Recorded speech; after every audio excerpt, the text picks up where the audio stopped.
গতকালকে একটা ভিডিও করে তোমাদেরকে বলেছিলাম যে মেগাস্টার শাকিব খানের তাণ্ডবে ক্যামেও দিতে চলেছেন আফরান নিশো এবং সিয়াম আহমেদ।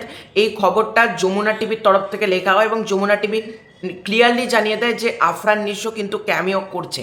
কিন্তু কালকে বেশ অনেকটা রাত করে আর একটা খবর আমাদের সামনে আসে, সেটা হলো কালের কণ্ঠ থেকে একটা প্রতিবেদন বার করা হয়। সেখানে আবার ক্লিয়ারলি লেখা হয় যে সিয়াম আহমেদ তো তাণ্ডবে থাকছে, এটা আমি অনেক দিন থেকে বলছি, সিয়াম আহমেদের নাম তো শোনা যাচ্ছে, কিন্তু আফরান নিশো নাকি তাণ্ডবে থাকছেন না। তোমাদেরকে স্ক্রিনে ফটোগুলো সাফল করছি, তোমরা দেখো। তা আমার মতে একটাই প্রশ্ন, বারবার ভক্তদেরকে কি ইমোশন নিয়ে এগুলো কি ছেলে খেলা হচ্ছে না?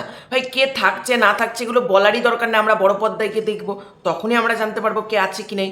আগে থেকে সেটাকে রিভিল করে দেওয়া হচ্ছে, তারপর বলা হচ্ছে সে থাকবে না। একটা কোথাও গিয়ে কিন্তু মানে একটা কিউরিয়াসিটি, একটা কীরকম যেন লাগছে ভাই।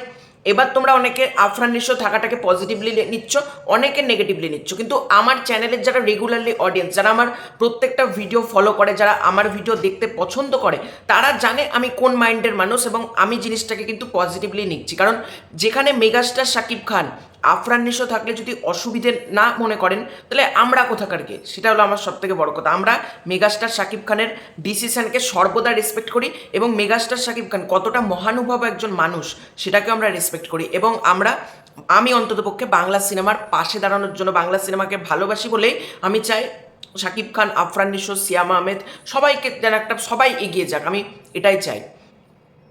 এবার আফরান নিশো থাকলেও আমার কোনো আপত্তি নেই, না থাকলেও কোনো ব্যাপার নেই, কারণ এটা সম্পূর্ণ ডিরেক্টরের ওপর, প্রযোজকের ওপর এবং সর্বোপরি দা মেগাস্টার শাকিব খানের ওপর।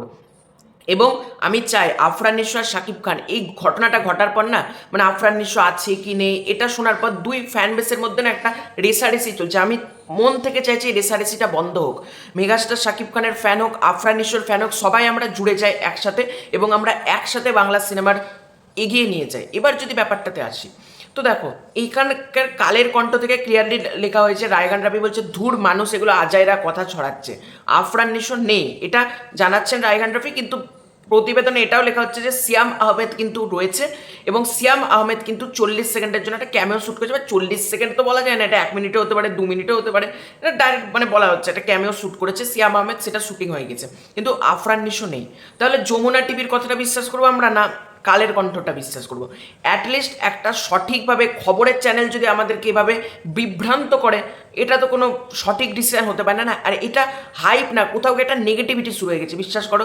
একদল জিনিসটাকে পজিটিভলি দেখছে, একদল নেগেটিভলি দেখছে।